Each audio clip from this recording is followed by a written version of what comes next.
ઈરાને વાતચીતની સંભાવના ફગાવી દીધી છે, પરંતુ પડદા પાછળ પાકિસ્તાન, ઇજિપ્ત અને તુર્કી મારફત સંદેશાઓની આપલે ચાલુ જ છે. બંને સાઇડથી કેટલીક શરતો મૂકવામાં આવી છે, જેમ કે અમેરિકા ઈચ્છે છે કે ઈરાન એના પરમાણુ પ્રોગ્રામને પડતો મૂકે, તો બીજી શરત એ છે કે મિસાઇલોનું ઉત્પાદન બંધ કરવું પડશે. ત્રીજી શરત એ છે કે ઈરાને હુતી, હમાસ અને હેઝબોલ્લા જેવા એના આતંકવાદી સંગઠનોને વિખેરી નાખવા જોઈએ. સ્વાભાવિક રીતે ઈરાન આવી કોઈ શરત સ્વીકારશે નહીં. એટલે જ જાહેરમાં ઈરાન હવે કહે છે કે વાતચીત માટે કોઈ સ્કોપ જ નથી.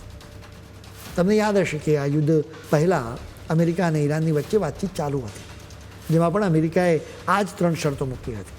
હવે અમેરિકા યુદ્ધ શરૂ કરીને ફરીથી એ જ 3 શરતોની વાત કરી રહ્યું છે.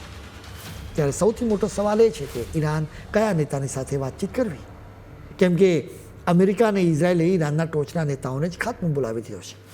અમે તમને પહેલાં પણ કહ્યું હતું કે ઈરાન અત્યારે ઓટો મોડમાં યુદ્ધ લડી રહ્યું છે, કેમ કે ઈરાનની સેના 31 યુનિટમાં વહેંચાઈ ગઈ છે. આ દરેક યુનિટ પોતપોતાની રીતે યુદ્ધ લડી રહ્યું છે.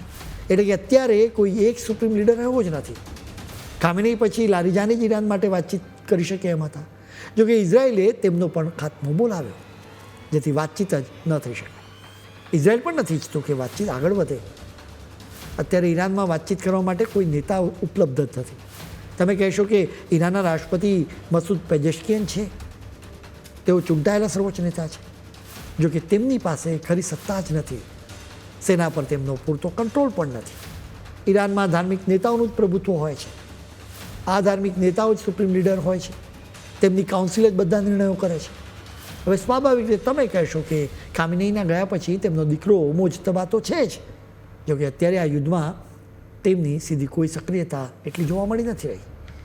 આ બધા વચ્ચે ઇઝરાયલના મીડિયા રિપોર્ટ્સને ટાંકીને અરબ ન્યૂઝે ધમાકો કર્યો કે મોજતબા અમેરિકા સાથે વાતચીત કરવા માટે તૈયાર છે. હવે એ કહેવું મુશ્કેલ છે કે આ માહિતી કેટલી સાચી છે કે સચોટ છે, કેમ કે અહીં ઇઝરાયલના મીડિયા રિપોર્ટને ટાંકીને આખી વાત કહેવામાં આવી છે.